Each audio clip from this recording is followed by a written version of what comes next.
Copy Nin Kakashi, Kakashi of the Sharingan, one of the top Junin in the village. The man was trained by the 4th Hokage for crying out loud. Do you really think any of us stand a chance on our own? Said Naruto, getting both their attention, especially Sasuke's. What do you mean, Kakashi of the Sharingan? Asked Sasuke. What do you think he keeps hidden under that hit I ate? Said Naruto, making Sasuke's eyes go wide. If he has the Sharingan, then Naruto is right, we don't stand a chance. Said Sasuke. Glad to see you agree. Said Naruto with a slight smile. So then what are we going to do? Asked Sakura. Look, I don't think the bells really matter, I mean, think about it. Why would they put us in a team of 3, if they knew one of us was going to fail no matter what? They would have just made a 2-man team. And if that's the case, then why only 2 bell? Asked Naruto. To make us fight one another. Said Sakura, slowly catching on. But why, what's the point? She asked. To make us miss the true meaning of the test. Said Naruto. But what is the true meaning of the test? Asked Sakura. Teamwork. Said Sasuke, catching on. The test is about teamwork. Right. The bells were just a red herring, to keep us from seeing the truth. Said Naruto, glad they were getting it. So all we have to do to pass is work as a team. Said Sasuke. But what if we are wrong? What then? Asked Sakura. That's where my plan comes in. Said Naruto. And what is your plan? Asked Sasuke. Kakashi brought something with him today, something that he values as much as his own life, something that has no place on a battlefield, something that he wouldn't expect us to go after. Said Naruto with an evil grin. Suddenly a memory of Kakashi putting a little book away as Sasuke fought him popped into Sasuke's head, as he got an evil grin to match Naruto's. Let's do it, said Sasuke as he was looking forward to his revenge for Kakashi's little poke. Kakashi was back at the training logs, time was just about up. Looks like another group of genin is going back to the academy. Said Kakashi sadly, he had hoped this would be the group that finally made it. Suddenly Kakashi's danger sense went off. Jumped to the left as kunai came flying at him. Spotting Sakura, he was about to go after her, when he heard another of his students yell out. Fire style, fireball jutsu, yelled Sasuke. As a fireball came right at Kakashi, thanks to Sakura's constant stream of kunai he could only jump to the left again. He was about to start going hand signs when the rock behind him burst into smoke and one Uzumaki Naruto came flying out of it. Kakashi felt a hand go into his equipment pouch, figuring Naruto was lunging for the bells and missed his mark. He spun around and grabbed Naruto and threw him toward the trees. It was at that moment that the alarm went off. The test was over. The 3 genin all came out and stood before Kakashi, who on the outside was scowling, but on the inside was jumping for joy. Finally a team who got it, a team worth training. Wanting to have a little fun with them, he continued to scowl. I'm shocked to see you 3 working together, but you still failed to get even a single bell off me. But since I'm feeling kind, I will give you one more chance after lunch. Naruto, since you did the worst out of all of you, having only come in at the last, you get tied to the post. Said Kakashi, applauding his own acting skills, but little did he know that the last laugh was about to be on him. I don't think so, Kakashi-sensei, in fact I think we all pass. Said Naruto in a manner of someone who knew something you didn't. Oh, and way is that? Asked Kakashi, kind of unnerved by the 3 evil grins on the faces of the genin. At that moment Naruto held up Kakashi's most prized possession, his signed copy of Ika Ika. Kakashi reached into his equipment pouch and indeed found that his book was gone. Because if you don't pass us, the book gets it. Said Naruto, sticking an incendiary note on the book. What Kakashi didn't know was that when Naruto put his hand in Kakashi's equipment pouch, he had put a Hiraishin seal on the book. After Kakashi threw him, Naruto summoned the book out of the pouch. Kakashi, hoping to bluff his was out of this, said, "What makes you think I care about some book? Oh, okay then, I guess you don't mind watching it burn." Said Naruto as acted like he was about to set the note off. Okay. You all pass. Just give me my book back," yelled Kakashi on his knees with tears in his eye. The genins were overjoyed, they were real ninja now, and Kakashi was overjoyed to have his book back. After checking it for damage, he stood up and said, "Alright team, meet me here tomorrow for training in our first team mission." With that he left in a swirl of leaves, leaving the genins to eat their lunches. Naruto the ramen he brought, and Sasuke and Sakura from the bento boxes Kakashi had brought. After eating for a few minuets, Naruto had a thought. Hey Sasuke, let me ask you something, why didn't you use your Sharingan when you were fighting Kakashi? Asked Naruto, curious. Sasuke just mumbled something. What was that? I didn't hear you. Asked Naruto. I said because I haven't awoken it yet, Dobi. Sasuke snapped. That didn't sound right to Naruto. Shisui Sensei had once told Naruto that what awakened the Sharingan was the feeling of loss, and few had lost more than Sasuke. Have you ever tried sending chakra to your eyes? Asked Naruto. No, I haven't. Besides, I think I would know if I had awakened my Sharingan. Said Sasuke, annoyed. You should try, what's the worst that could happen? Said Naruto. Fine. If it gets you to shut up, I'll do it. Said Sasuke, as he sent chakra to his eyes. Much to his surprise, his vision became so sharp he could see the smallest details of things. Not only that, but he could see chakra. What was going on? It was at that moment that Sakura's voice interrupted his thoughts. Sasuke, your eyes are red. Said Sakura in shock. What? Yelled Sasuke as he ran to the river to look at his reflection. Sure enough, staring back at him were two red eyes with a tomo in each eye. The Sharingan, whispered a shocked Uchiha. Finished. The Hokage's office was full of Junin, all giving the Hokage a report on their teams. Here's inside. It seemed teams 1 through 6 was going back to the academy, and once again Kakashi was nowhere to be seen. Hiruzen really wanted to know if Team 7 passed. He wanted so badly for Naruto achieve his dream. Hiruzen had failed to stop the fear of the villagers from affecting Naruto's life. While Hiruzen's law prevented people from talking about the Kyuubi being sealed into Naruto, it did not stop kids from sensing their parents' fear and hatred of Naruto, and kids doing what kids do best, followed their parents' lead, making poor Naruto's life a living. If it had been up to Hiruzen, no one would have known about what Naruto had locked inside him. But the problem was that simply, too many had witnessed Minato sealing the fox into his son. By the time Hiruzen could make the law forbidding anyone to talk, it was already too late. Though few knew that Naruto was indeed Minato's son, Hiruzen had spread the lie that Kushina and her unborn child died in the fox attack. The irony was that the village mourned the loss of Minato's wife and child, while at the same time blaming Naruto for their deaths. It saddened Hiruzen that the only thing he was able to give Naruto of his parents was his mother's surname and clan patch, that he now wear on his left shoulder. Not that he knew what it was. Hiruzen had told him that it was found on his mother's body. The truth was that Hiruzen loved Naruto as much as he loved Konohamaru. So when Naruto said that he wanted to be Hokage one day, Hiruzen had sworn to himself that he would support Naruto's dream, even if he was the only one. And that above all else was why he had put Kakashi in charge of Team 7. Kakashi, despite all his quirks, was the best Junin in the village and could teach Naruto much. Now if only he could move past the deaths of his team and family and allow himself to care for his sensei's son.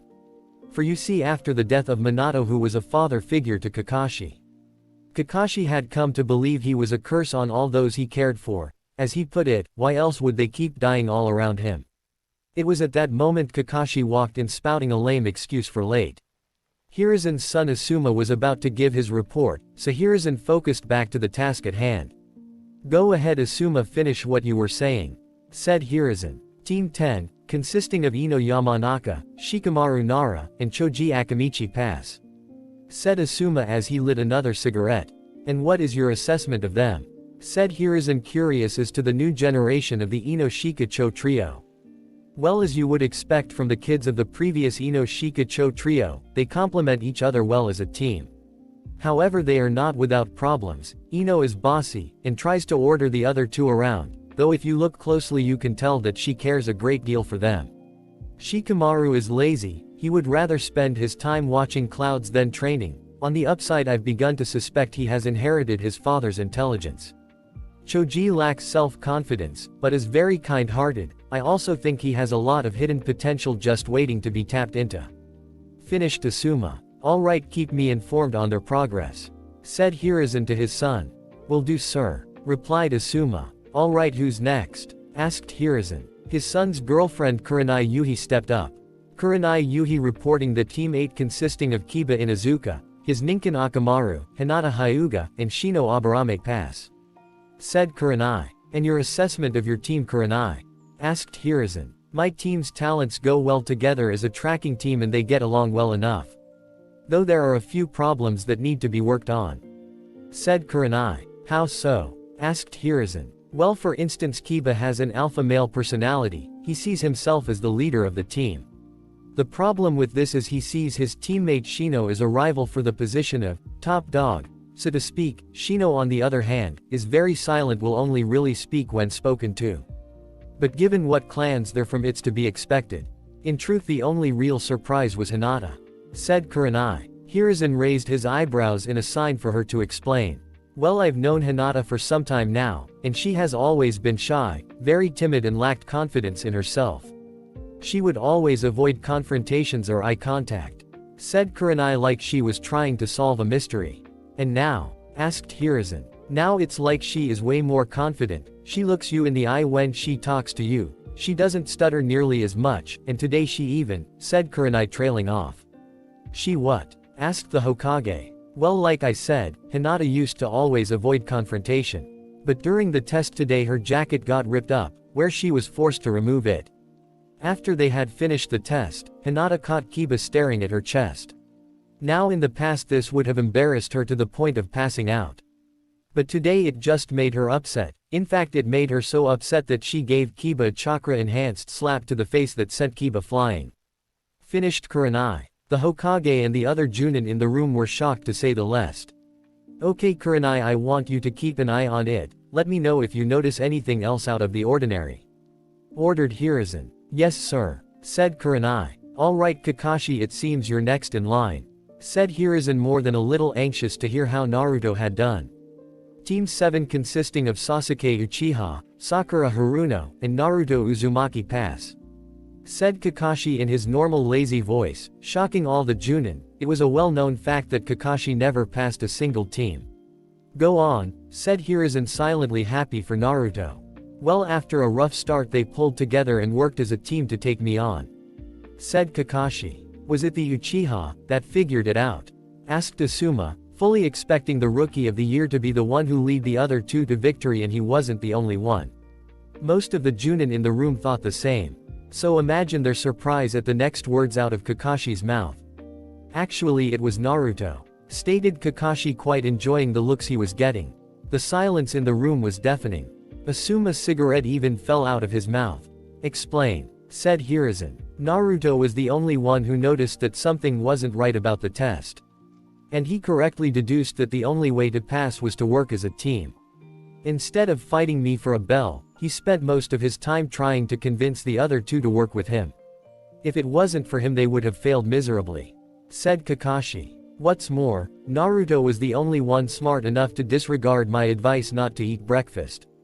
He also thought to bring his own lunch that he sealed into a scroll, and instead of standing around waiting for me to show up.